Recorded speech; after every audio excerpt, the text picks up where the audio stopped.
We've been very fortunate, I think, in truth, fiction, illusion, worlds and experience in having 5 great plenary speakers who have not only just come and delivered plenary talks, but have been involved in all sorts of other sessions as well, including close encounters, fascinating podium discussion earlier on between Bernard and Achille. So in 3 short days, we've had a really packed itinerary. It's almost difficult to believe it's time to bring it to a close, but we are fortunate again in having Achille Mbembe present our final plenary. I'll say 1 or 2 words, although possibly I need not do so. Achille is Professor in History and Politics in the Wits Institute of Social and Economic Research and the University of Witwatersrand, Johannesburg. He also has a visiting appointment at the Franklin Humanities Institute at Duke University, and of his many books, I can pick out a few: Les Jeunes et l'Ordre Politique en Afrique Noire, which as far as I'm aware has not been translated, but already sounds some of the notes that we've got used to over the years in reading Achille's work. This De la Post-Colonie, on the post-colony, which has been translated. I think it was translated in the early 2000s. Very widely read recently, Critique de la Raison Nègre, from 2013, translated as Critique of Black Reason in 2017. And most recently, Politique de l'anamitié, de l'anamitié, right, yes, which will be translated as, I believe, the politics of enmity. Necropolitics is coming out as necropolitics. I wanted to cite Achille very briefly before introducing him for his talk, which will be called Bodies as Borders. A recent paper that I've been discussing and circulating amongst people includes the statement, because of the current atrophy of an utopian imagination, apocalyptic imaginaries and narratives of cataclysmic disasters and unknown futures have colonized the spirit of our time. Listening to many of the talks today, throughout many of the sessions, this sense of an atrophied utopian imagination has been strong. So in a way, this going against the grain and trying to think in utopian terms once again, in a way that we haven't seen, I think, for a long time, has been quite important for so many people trying to think through the situation we find ourselves in the 21st century. Not just in certain places we can identify China, which people have been talking about, Africa, but what we have been calling, with great caution, the world. And this quotation comes from the article, The Idea of a Borderless World, which is a somewhat paradoxical, strange kind of notion, but an interesting notion, a utopian notion. In fact, it defines utopia, as Achille points out. But what politics, he goes on, do visions of apocalypse and catastrophe engender, if not a politics of separation? Which is, in general terms, our problem, perhaps, rather than a politics of the humanity as species coming into being. So that's the quotation. There's so much more in this article that concerns borders, that concerns rights, that concerns freedom, which is right at the heart of what Achille's work gets to, I think. And the fundamental principle, relation rather than essence. And I'll leave it there. I can't wait to hear the talk, Bodies as Borders. I can barely speak. Thank you, Achille.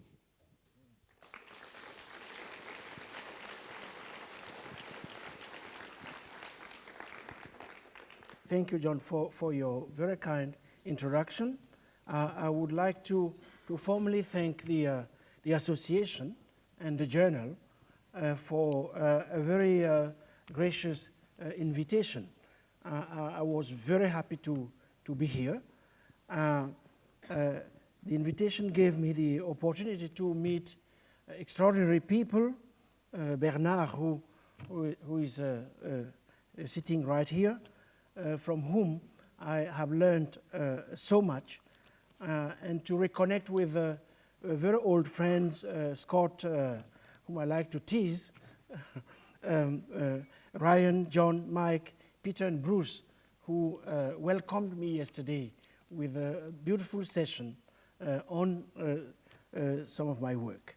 My intervention tonight is really a set of urgent, fragmentary, and unfinished reflections on our global present.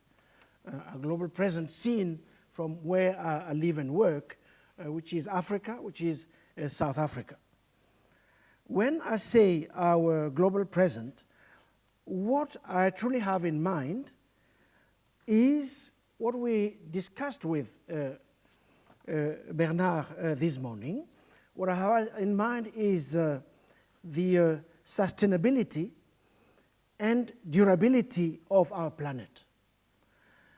As a matter of fact, this is an almost existential preoccupation, which is increasingly expressed in many different voices, and which is shared by various people all over the world. Indeed, many are wondering, how should we inhabit anew and share as equitably as possible a planet whose life support system has been so severely damaged by human activities, and that is in dire need of repair. How should we inhabit it anew and share it? And in view of the deep state of fragmentation the planet finds itself in, they are asking, how should we remember it? Remember it, that is, put it back together, put back together its different parts, reassemble it, and reconstitute it as an integrated system in which humans and non-humans, physical, chemical, and biological components, oceans, atmosphere, and land surface are all interlinked as in, if in a grand gesture of mutuality. These questions of inhabitation, you see I'm avoiding questions of dwelling, at least in the Heideggerian sense. These questions of inhabitation and interconnection, of mutuality, sustainability, and durability, in short, of the interlacing of human history and Earth's history, these questions are far from abstract concerns. In fact, the ongoing long-term planetary environmental changes have only further dramatized them. And in my mind, and in the minds of many, there is little doubt that they will be at the center of any debate on the future of life and the future of reason in this century. To properly attend to them, I think, forces us to refocus our attention on three mega processes that have an almost overwhelming bearing on what humanity and the planet we live on, the only one so far where life is known to exist, on what they might become. The first mega process I would like to comment on is the unprecedented consolidation of power and knowledge in the hands of private high-tech corporate entities, entities whose sphere of action is not one country or one region, but the globe. Corporate sovereignty has taken various forms throughout history. Take, for instance, the English East India Company and its political dominance in some parts of the Indian subcontinent in the 18th century.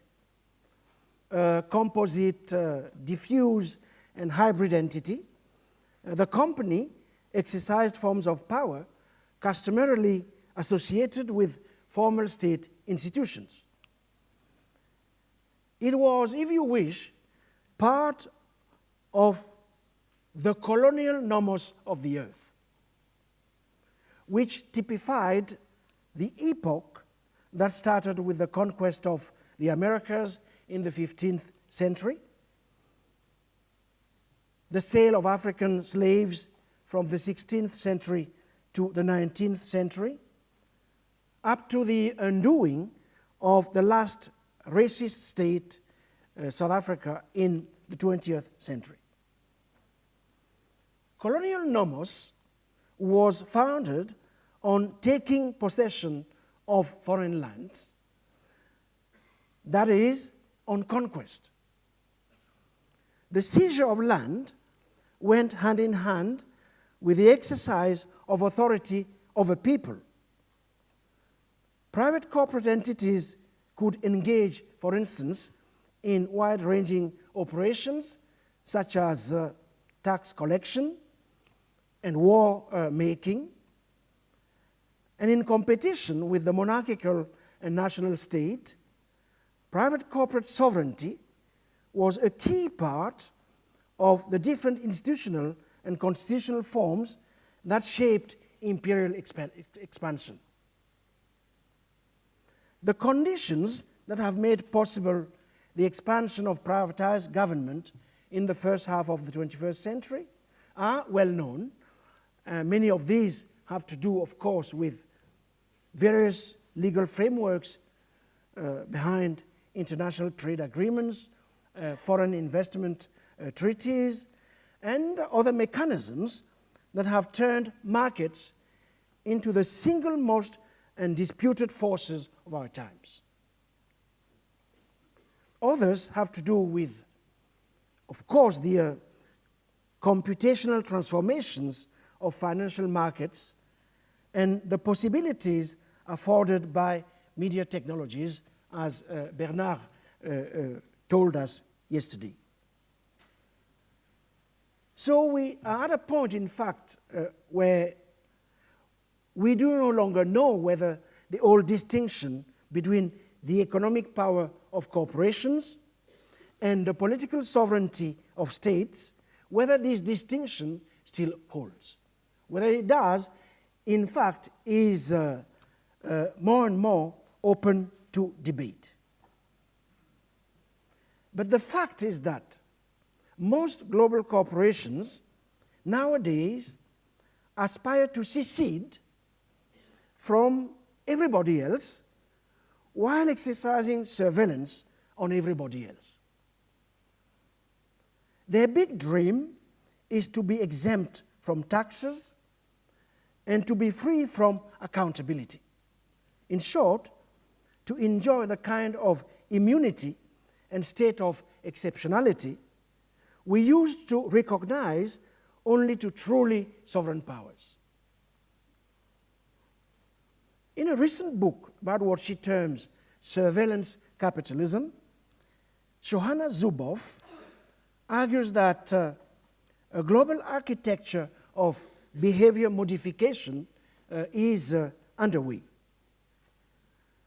Driven by powerful states, high-tech corporations, and military apparatuses, surveillance capitalism threatens what she calls human nature in the 21st century, just as industrial capitalism disfigured the natural world in the 20th.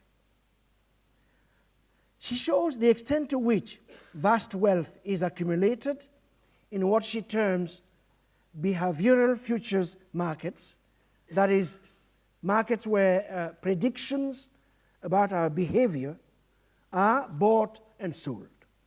And the production of goods and services is subordinated to new means of behavioral modification. Indeed, capital, especially finance capital, has become our shared infrastructure. Our nervous system, the kind of transcendental mall that nowadays maps out our world and its psychophysical limits. Around us, it looks as if nothing escapes its control. Affects, emotions and feelings, manifestations of desire, dreams or thoughts, no sphere of contemporary life has been left untouched by the spread of capital. Capital now extends its grasp deep into the underbelly of the world. In its wake, it leaves vast fields of debris and toxins, waste heaps of humans ravaged by sores and boils. And now that everything is a potential source of capitalization, it has made a world of itself, a hallucinatory phenomenon of planetary dimensions. Late 20th century corporate sovereignty is therefore, as far as we can see, an unprecedented form of power whose main aspiration is to free itself from democratic oversight.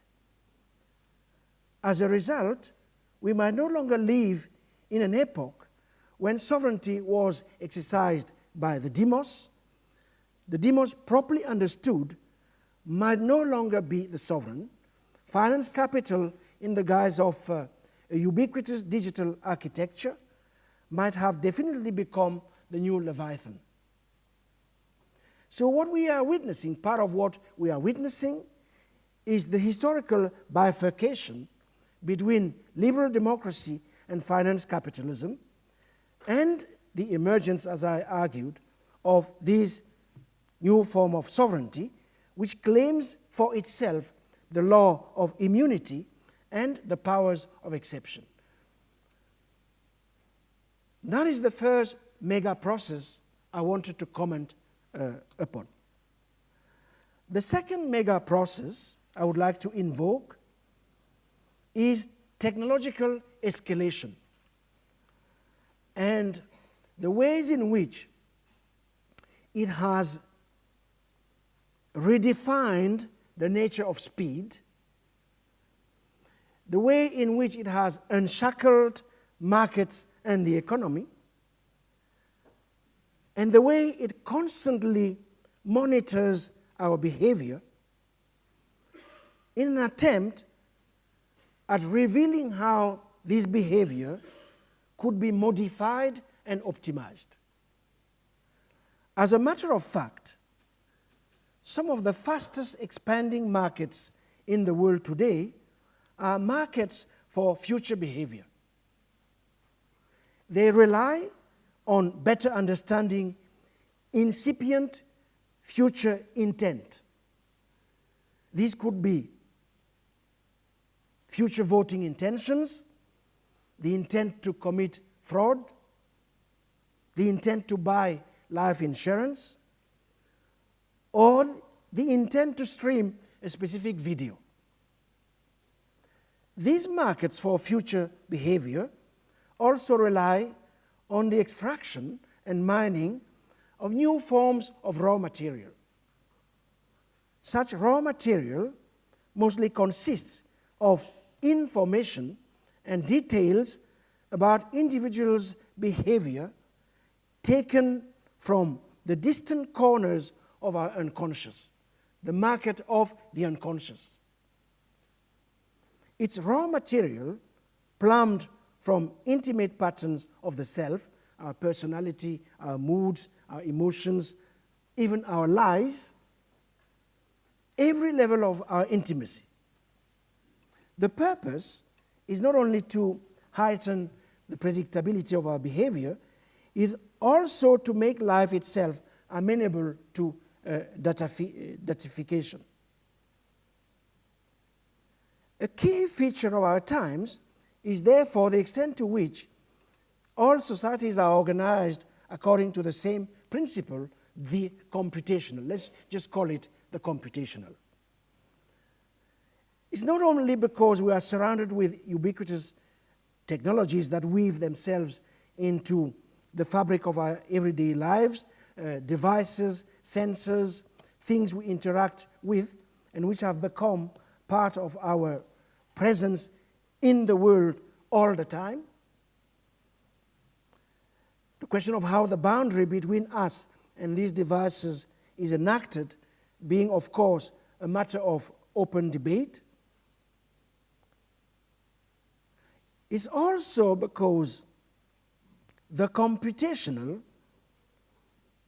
has a force and energy of a special kind.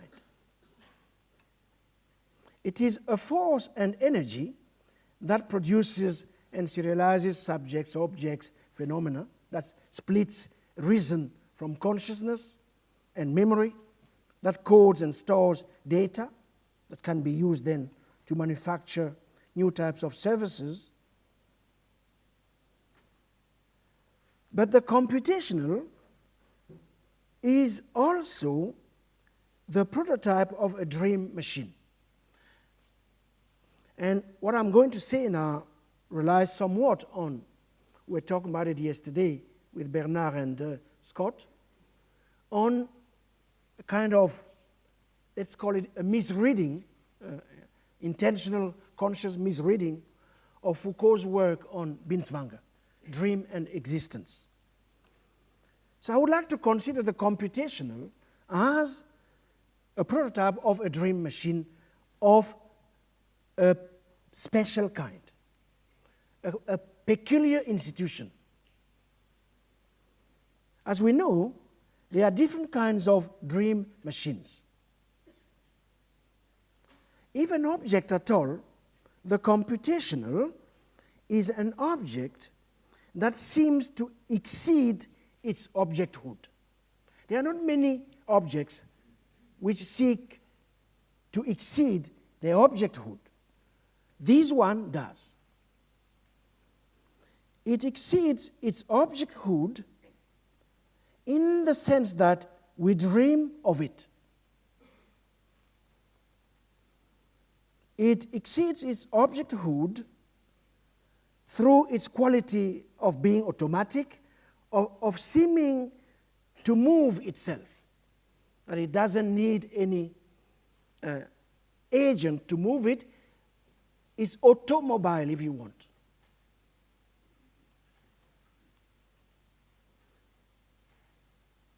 It has an inner capacity for motion, an inner capacity to constantly move across into the condition of a quasi-subject. So this movement from objecthood to subjecthood or quasi-subjecthood, I think is an event of very particular signification.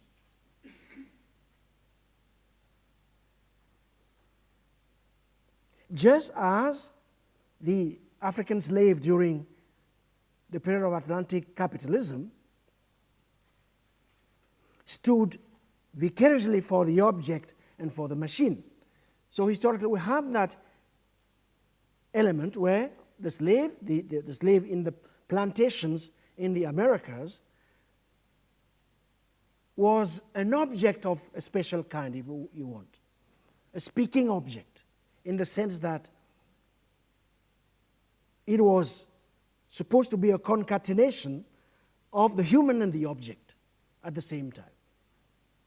But now we have the reverse, an object moving by its inner force across the line that goes from objecthood to quasi-subjecthood. So in that sense, the computational is a force and energy in the sense that it constantly exhibits such potential for substitution, such potential for fantasy, the force of fantasy and the fantasy of force. Brings both of them together. It makes us dream of it. But the computational is not simply a machine of which we dream. It is also a machine for generating dreams while controlling and directing the dreaming process itself. It is both the machine of which we dream and the machine we dream with, dreaming of and dreaming with, which provides it quite a peculiar force and a peculiar energy. In that sense, it is the ultimate force and at the same time the ultimate gadget, the thing through which the mental, the psychic, the neurological and the technical are fused, the machine through which our brains are subjected to rhythmic stimulus. So if you want, it's a kind of spinning wheel which keeps sending all kinds of signals to our brains, incoming and outgoing signals. Our brains are forced to check and are induced to respond to, and signals that are an activity that might cause us extensive brain damage. Here I'm now moving from Foucault, my misreading of Foucault, Binswanger, and a number of things Bernard has taught us. I could go on and on this, but the point I'm really trying to make is about the extent to which the computational might end up perforating our brains, the extent to which it might end up inducing intense visual and otherwise sensations, the extent to which it might end up sweeping us out of time, changing our brain dynamics, thereby rendering us not at all creative, but epileptic.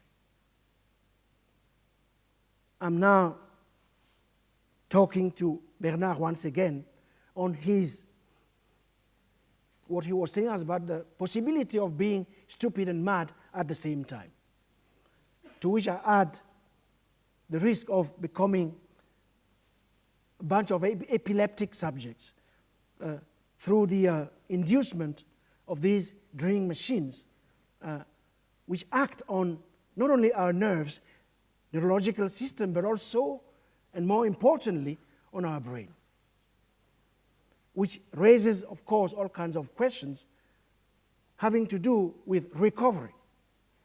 But I don't have the time to go into that part now because we have to accelerate a bit what I'm sharing with you.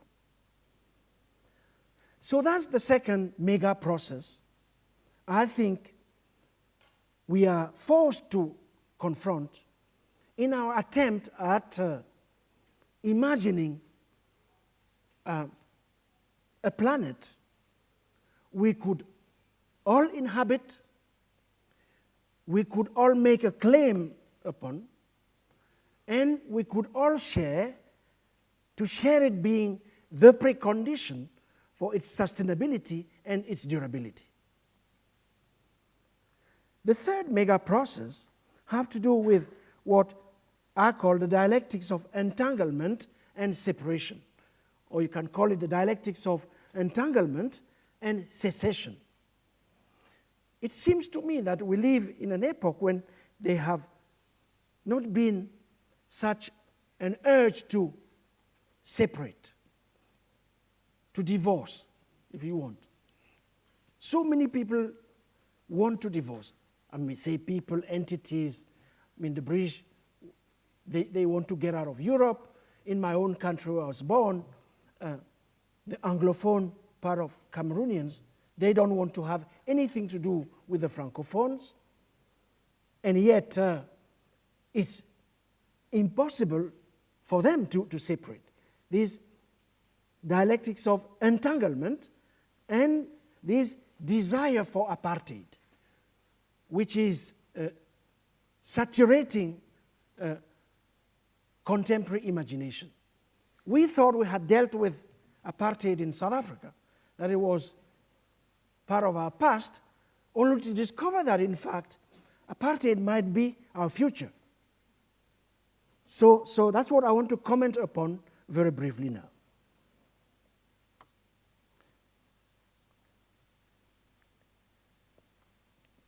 It seems to me, and this has been said by many, that all over the world the combination of fossil capital, soft power warfare, saturation of the everyday by digital technologies, all of this has led to the acceleration of speed and the intensification of connections. Whatever qualification you want to put onto those connections, the fact is that they are there. And they are there to remain. But this has also led to a new redistribution of the earth and of population movements. To be alive, or to remain alive today, for many, is increasingly tantamount to being able to move speedily. In the process, the human race has come up against terrestrial limits, and such limits are not only the consequence of the sphericality of the planet, they are also limitations. The colleague was talking about the Hegelian distinction between limits and limitation. There are also limitations on the expansion of life as such. And as the planet increasingly seems bound to burn, it is not only the individuated bodies which are imperiled. It is earthly existence, the fate of everything on earth, the fluidity of life which is at stake. Meanwhile, we are more than ever before and at any other time in human history, not only in close proximity to each other, but also exposed to each other. This close proximity and exposure is experienced less and less as opportunity and possibility, and more as heightened risk. But entanglement and exposure to each other are not all that characterize the now. Wherever we look, the drive is simultaneously and decisively towards contraction, towards containment, towards enclosure, and various forms of encampment, detention, and incarceration. The reality of mass incarceration is a definitive feature of our times. There have never been as many human beings as they are today in jail, in various forms of prisons, beginning with the United States of America, Russia, China, South Africa, where I live. Why is it that there are so many people in prison today? There have never been as many camps as they are today. And most of these camps are, mind you, in Europe. They are not elsewhere, they are in Europe. So it seems to me that this question of contraction, of containment, of enclosure, detention, deportation, is an important matter. Typical of this logic of contraction, incarceration, and enclosure is the worldwide erection of all kinds of walls and fortifications, gates, and enclaves. To this should be added various practices of partitioning space, of offshoring and fencing of wealth, of splintering territories, fragmenting spaces, saddling them with various kinds of borders, borders whose function is to decelerate movement, to stop it in some instances for certain classes of populations, in order, we are told, to manage risks. Numerous reasons are mobilized indeed to account for this renewed infatuation with borders, borders taken as the best way to manage risks. Security and the preservation of one's identity are some of these reasons. And as it happens, physical and virtual barriers of separation, digitalization of databases, filing systems, development of new tracking devices, sensors, drones, satellites, and sentinel robots, infrared detectors, various other cameras, biometric controls, new microchips containing personal details, everything is put in place to transform the very nature of the border in the name of security. Borders are increasingly turned into mobile, portable, omnipresent, and ubiquitous realities. As I said, the goal is to better control movement and speed, accelerating it here, decelerating it there, and in the process, sorting, recategorizing, reclassifying people with the goal of better selecting anew who is whom, who should be where, and who shouldn't, all in the name of security. As a result, borders are no longer merely lines of demarcation, separating distinct sovereign entities. Increasingly, they are the name we should use to describe the organized violence that underpins both contemporary capitalism and our world order in general. But perhaps, to be exact, we should speak not of borders in general, but instead of borderization.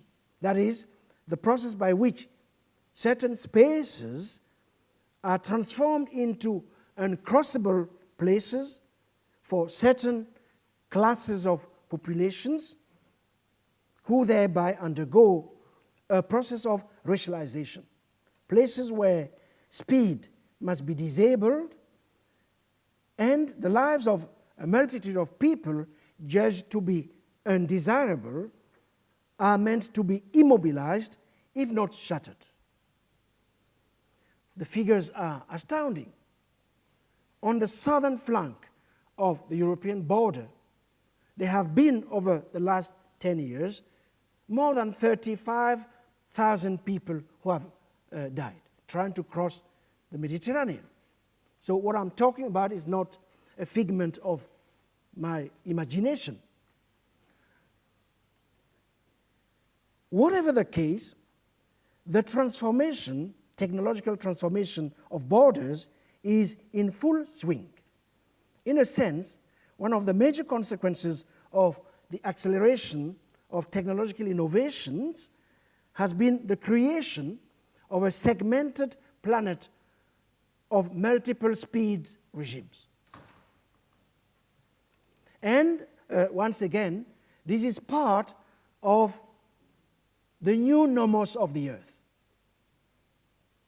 This is part of the new partition of the world which is unfolding underneath the technological escalation we were talking about. A key development of late is the extent to which border security practices have taken a keen interest in the connection between the human body and identity as a means to achieve detailed control over movement and speed. This being the case, the question we must ask is the following.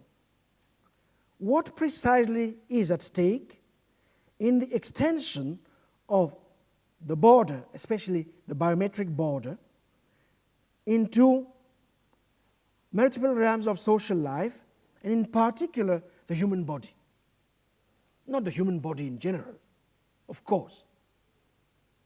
Let's just call them discounted bodies.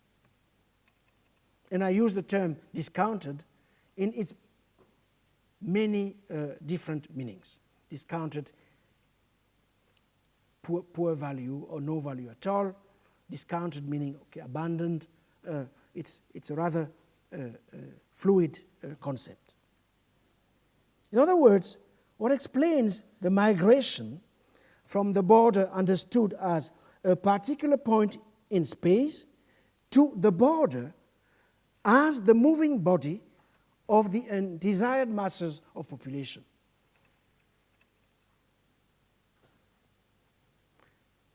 One of the answers is the new global partitioning between potentially risky bodies and bodies that are supposedly not. But we have to go beyond that. Theories of risk to account for the turning of the body into the border and vice versa. We have to go beyond that, and I won't have the time to do it now, but it's an issue I think we have to address.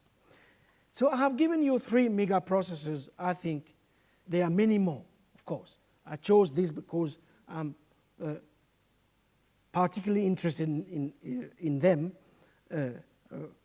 From where I live and work, there are many more we could have brought in.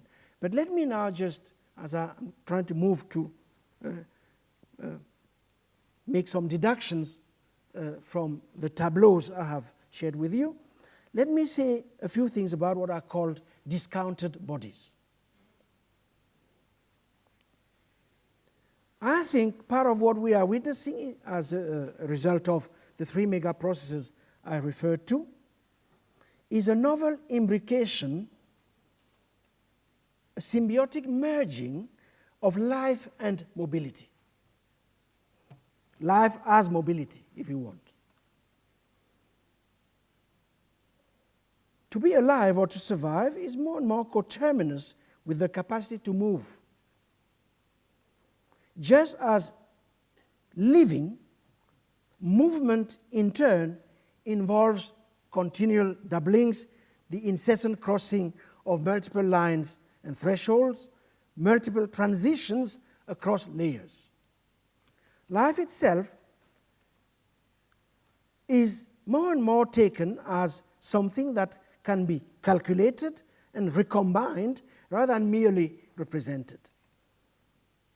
Furthermore, we're witnessing a bifurcation between life on the one hand and bodies on the other hand. Nowadays, not every body is thought of as containing life. Discounted bodies are believed to contain no life as such. They are, strictly speaking, bodies at the limits of life, bodies trapped in an inhabitable worlds and inhospitable places.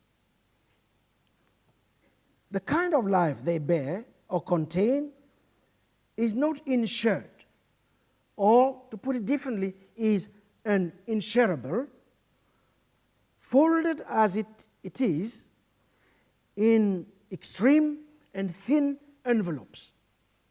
One of those extreme and thin envelopes being, of course, the skin and its color. I saw the TCS special issue on the skin.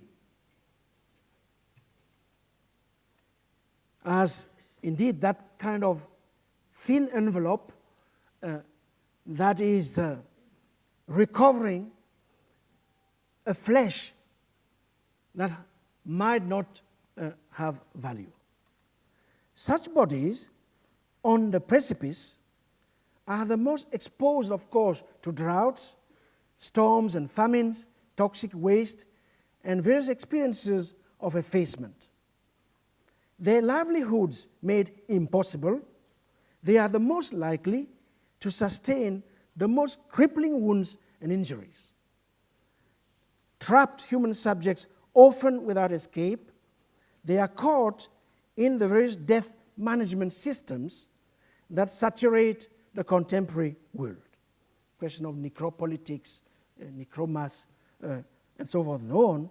They literally bear the brunt of terrestrial life on a damaged planet. At the same time, they exceed all attempts to contain them. These bodies are not simply in motion, interactive and generative, they are movements and events. The inside of such bodies is not separated from their outward environments. And from the perspective of discounted bodies, to be alive is always an already to breach boundaries or to be exposed to the risk of the outside entering the inside. So it seems to me that these developments, there have been an acceleration of these developments, of the breakdown of those kinds of separations we used to establish between what is inside and what is outside. Both metaphorically, in an embodied manner, but also pretty objectively. The disentanglement of life from discounted bodies, this redistribution of life on differential scales of insurability and non-insurability, is a key dimension of contemporary migration regimes. The latter aim either at slowing down the dynamics of people's interactions, at creating distance, or at shattering the chains of relations between the people, so as to institute new patterns of separation. Contemporary movement restrictions are not limited to national boundaries. They are at work at a global scale. They are deepening the space and time asymmetries between different categories of humanity, while leading to the progressive ghettoization of entire regions of the world. To a large extent, this is, if you want, and here I'll be polemical, but it's a polemic that rests on some empirical evidence. To a large extent, this is akin to a universalization of the Israeli model.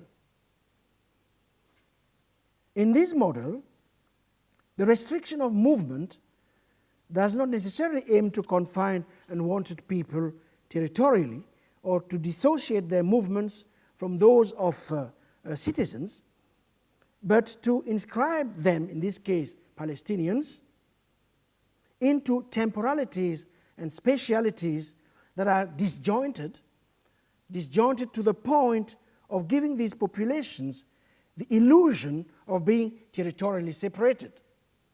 Because as we all know, separation between them is impossible. The more it is impossible, the more the illusion has to be created, territorially and otherwise, that it exists. So we can extend this quick analysis of Israeli-Palestine model to other places. The black ghettos in America is exactly the same thing. Go to Detroit, manifestations of this desire for separation in terms of the militarization of the police, in terms of the political economy of fines, racial profiling, the control of movement of blacks in major cities, and its connection to earlier histories of immobilization, of the fact that black Americans have had a hard time ever moving freely, moving unchained, if you want. So the dream of moving unchained, we understand why it has been an amazing utopian potential in the black radical tradition, for instance. Look, now let me try to wrap all of this, wrap it up. Let me just say this. You might have had the sense throughout this presentation that I'm somewhat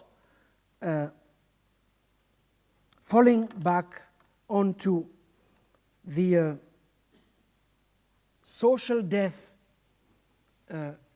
argument that is central to Afro-pessimism.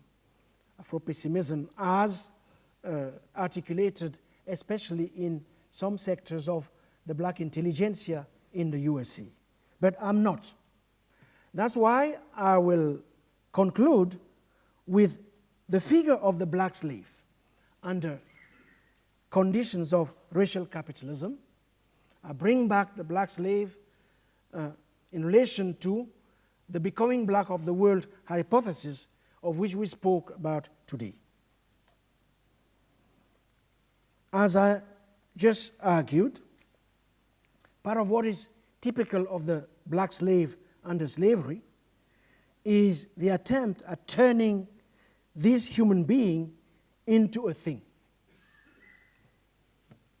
And not metaphorically, actually, historically. But, and this has been part of the kind of reflections Afro-pessimism has been engaged in, that in fact the history of blacks in America has been a history of social death. The concept of social death having been articulated in the mid-80s by Orlando Patterson, who is a professor of sociology at Harvard University. Now, what I want to say is that the argument about social death has its limits. Because historically, wherever African slaves happened to be settled, no death of social life actually occurred. The work of producing symbols, rituals, language, memory, meaning, and therefore the substance necessary to sustain life, that labor never stopped. Nor did the interminable labor of caring for and repairing that which had been broken, including the infrastructures of survival. Throughout their captivity, African slaves never stopped desiring freedom. So how do we work with desire? The Sisyphus-like effort to resist being turned into waste partly explains why plantation slavery differs from other forms of genocidal colonialism. In fact, inherent to the human is something that can never be turned into an object. That's what Fanon teaches us. Something ineradicable, and this is the desire to be free.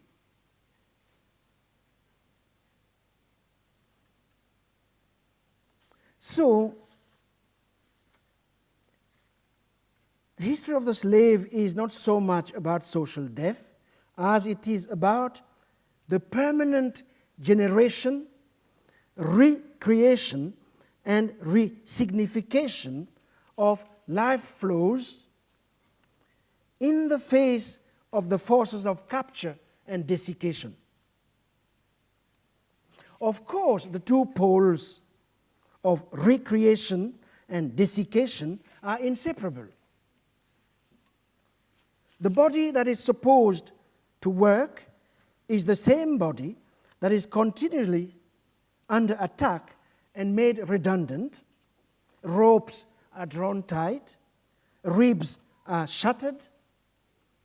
In the process, various organs are sucked dry or destroyed. It becomes impossible to breathe with one's lungs, just like the informal trader in the park in New York who is accosted by the police and accused of selling cigarettes. And he's caught by the police, brought down to the earth, and his last words is, I can't breathe. And then he's dead. So it becomes impossible to breathe with one's lungs. At the same time, the endless labor of restoring that which has been destroyed goes on. Many have been, of course, defeated in this peculiar struggle, because peculiar is this struggle. But sewing up the holes, preventing the destroyed body from being completely torn apart, reconnecting the tissues and blocking the points of blockage, getting out of the hole, breaking through the wall, this has been a key part of the dialectics, if you wish, the line of writing that historically prevented many from drowning in the ocean of pessimism, despair, and nihilism. And I'll end here, because underlying all of this is, of course, the question of unreason and freedom. For those who for centuries were condemned to live their lives in a cage, reason often took the face of an inhuman head and the form of wolf's jaws, a machine geared towards the elimination of certain classes of human beings located at the interface of the human and the non-human, or if you want, of the human, the commodity, and the object. I will end it there, and thank you for your attention.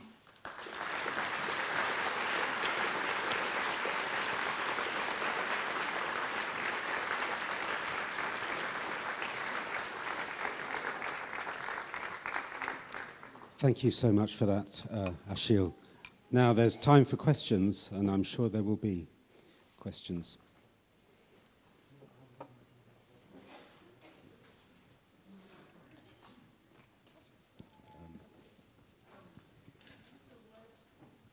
Is there a microphone here?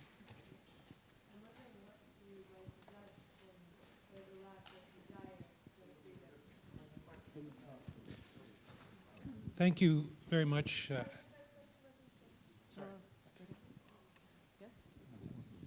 Okay. So what might you suggest when there is a lack of desire for freedom?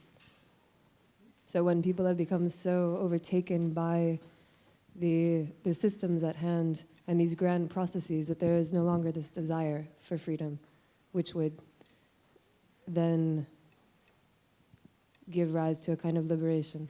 I'm sorry, I'm not hearing it properly. I think Bernard had the same problem yesterday. Okay, If so you can the just question repeat, is about slowly. the desire for freedom. Yes. And when this is not there anymore, then what does one do?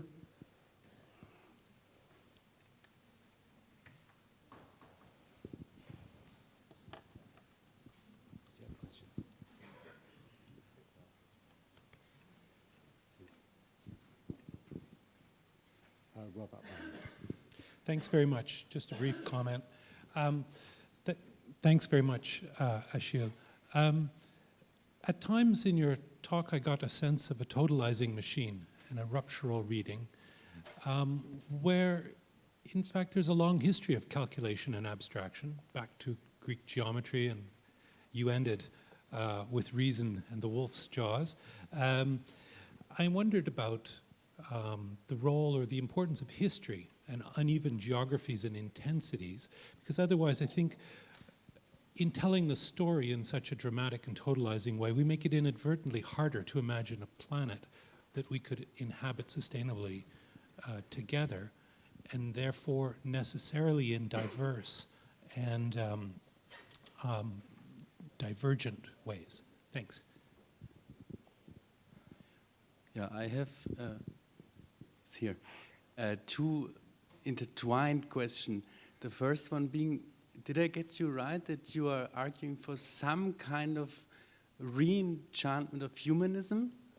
I mean, could you imagine to even replace the, or not replace, to oppose, let's say, the becoming black of the world with something like a becoming human in all its ambiguities, of course, of the world? And the second question, which for me is intertwined, would it make sense for you that some kind of alternative notion of the human would be a, let's say, relational one, or let's say the human as the relation of more than one human, including also all the colonial burden to it, let's say. Okay, start from there. Okay. Look, I wouldn't say that the desire for freedom has totally evaporated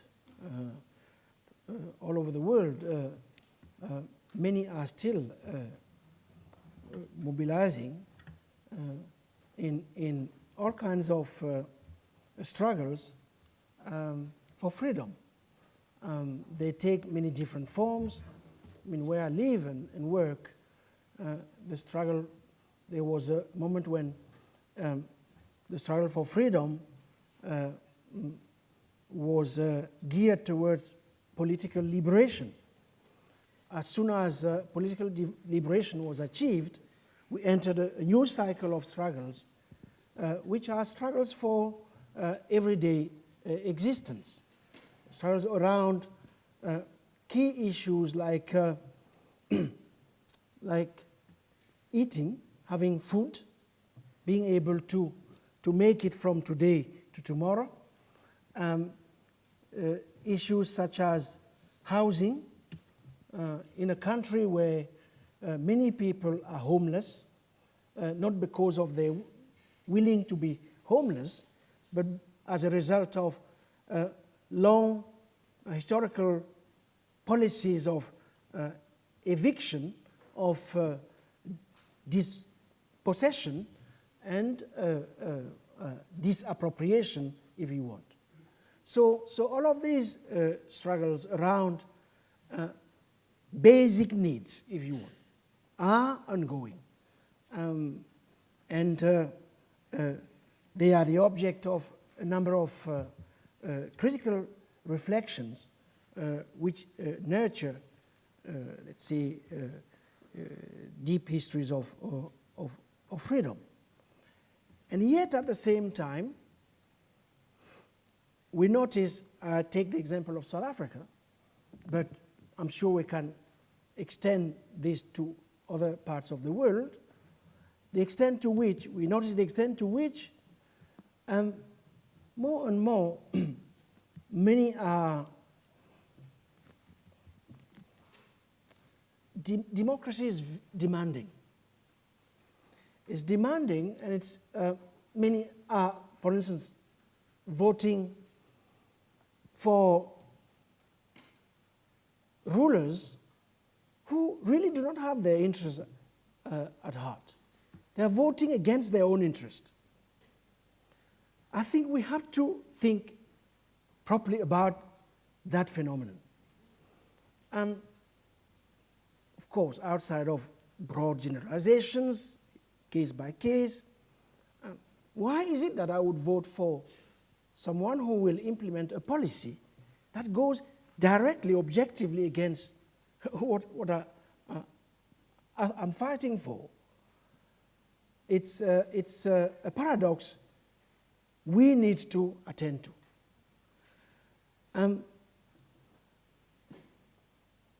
You have places where, I mean, a lot dream of need a strong man. Let's just have a strong man who will solve things on our behalf. So that seems to me to be part of the paradoxical equation we are facing. Now, is the story I'm telling too totalizing? To some extent, yes. And it's also quite speculative. It's a mixture of different discourses, if you want. And it seems to me that in the kind of impasse we find ourselves, which manifests itself in many different forms, in different locations, parts of our planet, we need to rethink what it means, for instance, to write, or what it means to speak. What does discourse stands for? And what I have tried to do is to articulate a discourse that is both analytical, poetic, that speaks to reason, common sense, and utopia, that is willing to look at the abyss in the hope of not falling into it, which I ended up with. So this question of how is it that we speak in the midst of things which seem unspeakable is something I would like to explore a bit more. Is it that what I'm saying is an attempt at re-enchanting humanism? I'm not really sure that's what I'm after. In any case, it would be too late to re-enchant humanism today, because, okay, now let me really be schematic, because there's no longer, the human has disappeared. I mean, the human is, okay, you will understand that it's what, 6 o'clock, so we haven't had a glass of wine yet, but in anticipation of it, let me just say that, you see, the human is the invention of a specific kind of metaphysics. I don't want to call it Western metaphysics because it doesn't make much sense, but it's the invention of a specific kind of metaphysics. If you take African pre-colonial metaphysics, what is the human? There is no human without something else, some other entity. It doesn't exist, neither in West Africa, nor in Central Africa, nor in Southern or Eastern Africa. The human is, by definition, a composition. You compose the human out of multiple debris, entities, an animal, a tree, water, a fish, the sky, the wind, and so forth and so on. It's a cosmic composition made up of multiple species. You see, I mean, we read this, I don't know how many of you are anthropologists. Not so long ago, there was this multi-species term in anthropology. Welcome to Africa. Welcome to Africa has always been multi-species. Renewed discourses on animism, the return of animism. Welcome to the continent. So an exit from a moment in so-called knowledge systems when animism, the fact of believing that the human is a composition, was taken to be typical of what Lévi-Brühl called the primitive mind. So it's difficult to re-enchant humanism if one has never really believed in it, which is my case. And this applies to many different instances. I mean, how is it that you use re-enchant democracy, for instance, knowing very well that is one of the most anthropocentric forms of the political. How do we make sure that democracy, whether it's liberal or whatever, is not only the democracy of the human, but extends to the living, a democracy of the living?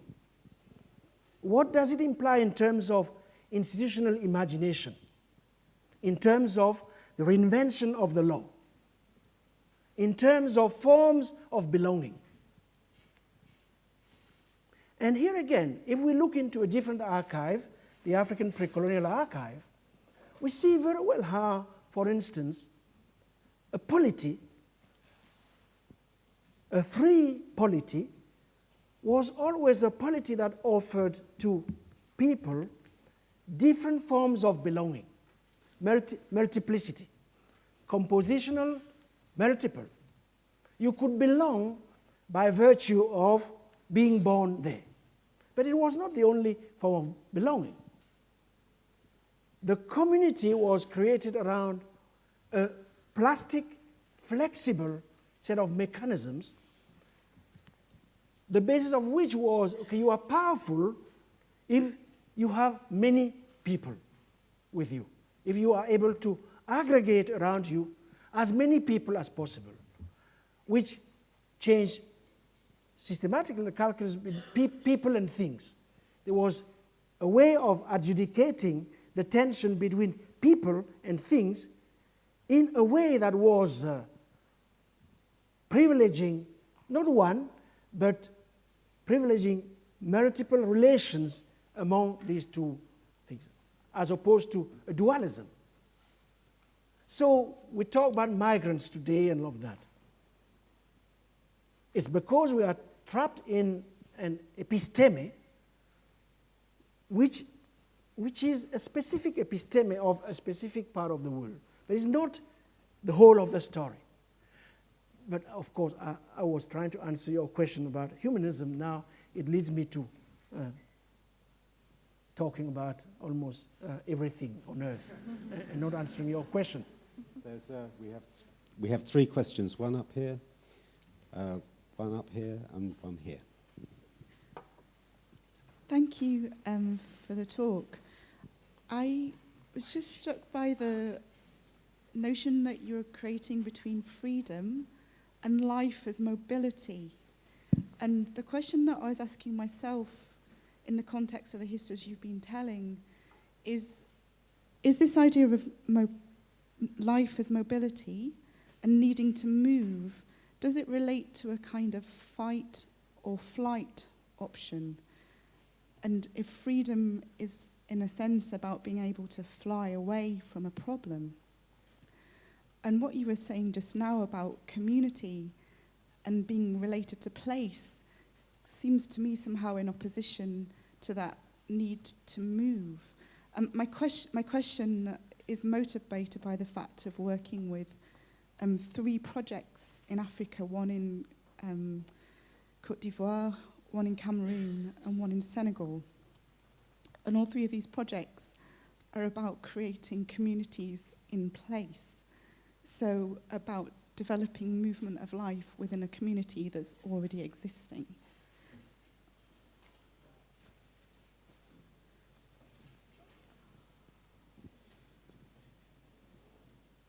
I'm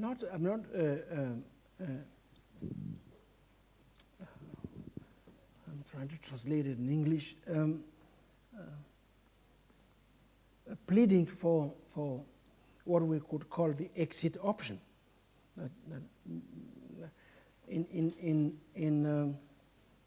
In my understanding of movement or mobility or circulation, my critique of motion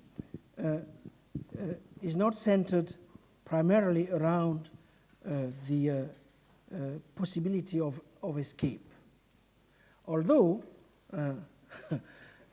when we look at how things are, escape under a number of circumstances is a moral obligation. It's a moral obligation, especially in contexts in which the people's environment has been entirely destroyed.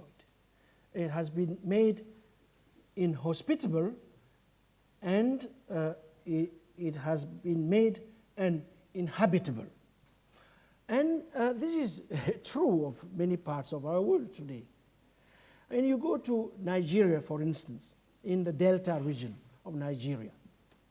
The Delta region of Nigeria, like many other parts, could have mentioned the eastern part of the Congo and all of that, it's one of the richest regions of the earth. It is endowed with almost everything, like most parts of the continent of Africa. It is endowed in particular with wealth in both oil and gas, natural gas. It's endowed with rivers, multiple rivers, a huge water endowment, so much water, full of fish, at least until a few decades ago. So in the Delta region, British Petroleum, I think that's the name, has been exploiting oil for almost half a century. They have been burning gas because of a number of reasons, some of them purely economic, that you can't make enough money selling it. There's not enough infra. There are many reasons which have nothing to do with the well-being of the people. They partake of purely economic calculations. But they have been, if you go there, you see gas burning, total waste, total expenditure, if you want, a la bataille. And then, of course, the waters have been completely polluted. The fish has disappeared. And there's nothing to show in the region insofar as, quote-unquote, development is concerned. There's nothing. There are no schools, no clinics, zero. So most of the wealth is extracted and shipped away with the collusion, of course, of the Nigerian kleptocracy, because that's what it is, and predatory multinational corporations. All of them together. So internal predation and external predation, combining to leave behind a heap of garbage, toxic environments, children dying of pulmonary, whatever you call it, diseases. They can't breathe.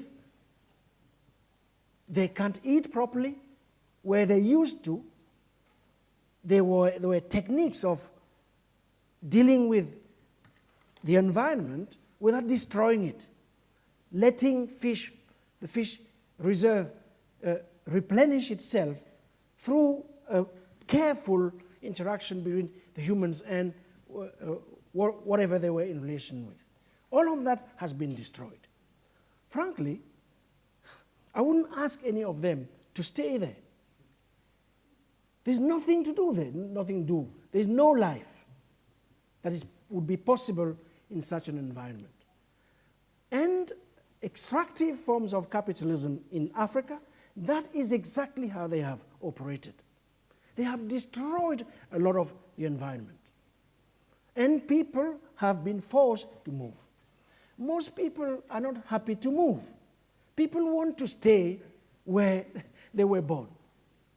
It's as natural as that. That's where they have the connections with families, with ancestors, with the cosmic entities they are part of and with which they want to compose, because life is about composition. They want to stay there. They don't want to come to places where, they have never seen, where they know nobody. And more importantly, where they are not welcome. Nobody wants them. It's not as if they arrive this morning and the city of whatever, people go welcoming them. We're so happy to see you. This is food. This is the place where to. No. It's inhospitable.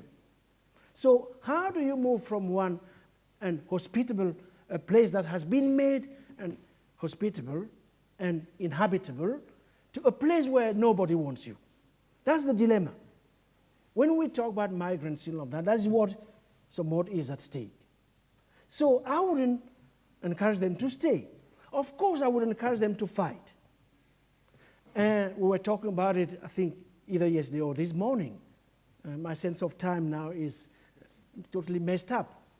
That's why I was saying that, look, Africa has to open herself to herself and become a vast space of circulation.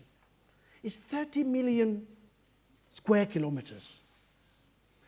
You travel from Casablanca to Cape Town, down south, you spend 10 hours in the plane non-stop. You go from Nairobi to Dakar, it's 9 hours. It's colossal.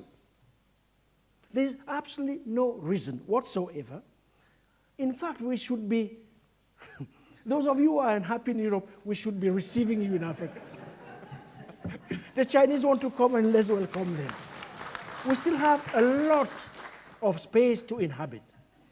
So how come that 30,000 people have to die trying to cross an ocean to end up in a place where they are mistreated and brutalized?